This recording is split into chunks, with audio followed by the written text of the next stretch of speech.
information that I have for you. And thank you for bringing up the picture for our platform here. So I'll wait for you, Mr. Moderator, to allow me to go ahead. Go ahead, my dear brother. Then thereafter, we're going to have Mr. Brother Titus up. Or just be ready then, Bachanda. Go ahead, my brother. Thank you very much. And I hope people on the platform will also listen to me. This message is actually coming from me alone. And I want to address the president. And I'll start by calling him his name. President Hakainde Hichilema, the Republican president. Did God give you a human heart? Mr. President, allow me to remind you, or perhaps inform you, one of the truths that many who bow before you and sing songs of praise may never dare to speak. Not because they do not know it, but because they fear punishment. You govern like a leader of an opposition political party, not as the president of the Republic of Zambia. You do not embrace all Zambians. Your priority is not national unity or visionary leadership, but the elimination of your opponents. You have turned the presidency into battlefield, not a platform for healing or progress. When you were being created, did God give you a human heart? That's my question to you, Mr. President. Or he gave you something else? Because the way you treat your fellow Zambians, your fellow citizens, your political opponents, and even your predecessors suggest a heart hardened beyond recognition. When you were in opposition, Mr. President Hakainde Hichilema, you insulted, you provoked, you ridiculed every sitting president that passed before you. Yet no one persecuted you, sir. No one froze your account. No one abducted you nor your people. No one tampered with your political party. No one dared to destroy your own political party or take the papers that you had taken to the Registrar of Society. You were arrested only for the crimes that you committed. And even then, the law handed with restraint, which is practically impossible under your leadership, Mr. Hakainde Hichilema. When you arrest people, there's no law to protect them. But yet, when you were arrested the time you were in opposition, the law handed you with restraint. Today, you sit in power, and your cruelty knows no bounds. You have turned governance into vengeance. You have weaponized the state against those who simply disagree with you. This is why today we have people like Sancho coming on the platform to tell us that we can't speak in Bemba, we have to speak in Tonga, because they feel they are more special than us. This is your problem, Mr. President. You have created this. Those that simply disagree with you, they are not your people. You can do whatever you want. MPs have been abducted, beaten, bruised, even in your presence. The last time, Mr. President, you were addressing the parliament, do you know that Eileen Mambirima area member of parliament, a young female MP, was beaten?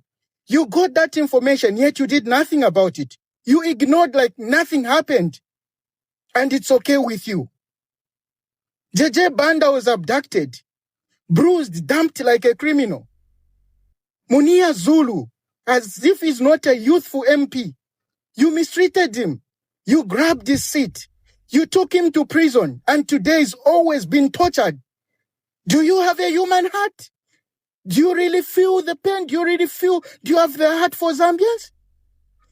Tayali he has run away. He's run away from the country. Despite that, today he's talking good about you. He is just buying his freedom. He's not speaking all those things because you are doing the right thing. No, he wants to buy the freedom. He has tried his best to get back to his country. Unfortunately, he can't because you do not seem to have a human heart, Mr. President. I'm not scared. I'm addressing you today. If I have to face the consequences for what I'm going to say today, then let it be.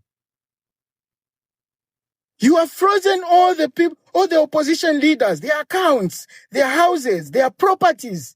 They have gone, their families are no longer together. Their livelihood. You have silenced their voices. Edgar Lungu was mistreated. You mistreated him badly. Even in death, you could not show compassion, Mr. President. The treatment of the former Republican President Edgar Lungu and his family before and after his death or his passing was nothing short of disgrace, Mr. President.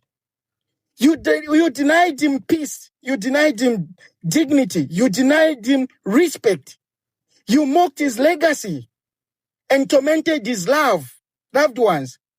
And this is the democracy you promised?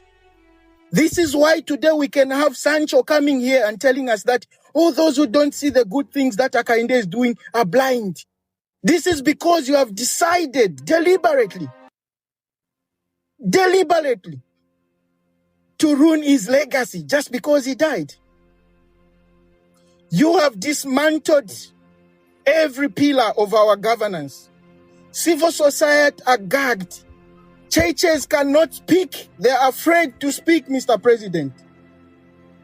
Chiefs, one symbol of wisdom and dignity and unity, are now paraded like school children, forced to perform loyalty under your threat, Mr. President. Paramount chiefs and traditional leaders are no longer free to speak to the truth, to the power. They are threatened, monitored, and humiliated. NGOs are silenced. Pressure groups are hunted. Zambians are living in fear, Mr. President. You have weaponized the three arms of government: the executive, the judiciary, the legislature, not as an instrument of service, but as a triangular weapon of punishment to your people. Instead of checks and balances, we now face coordinated attacks.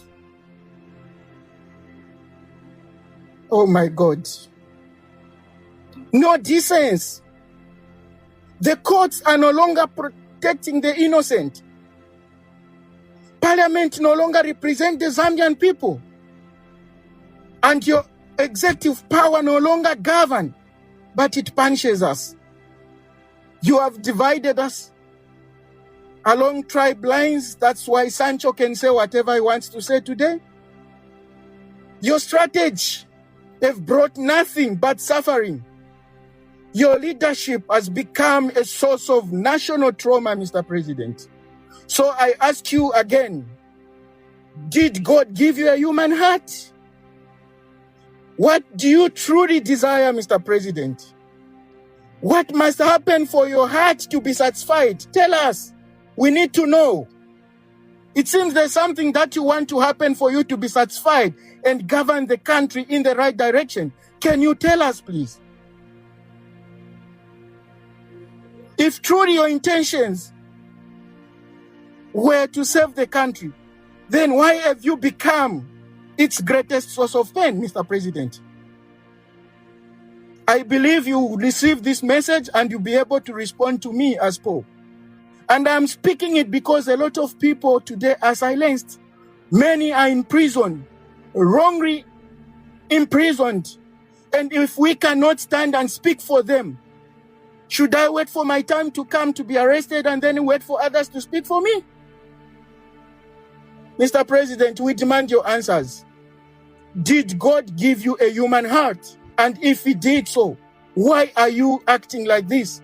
Why are you tormenting your own people? Why are you dividing us? And why are you playing a blind eye to what is happening in this country? I submit. Wow.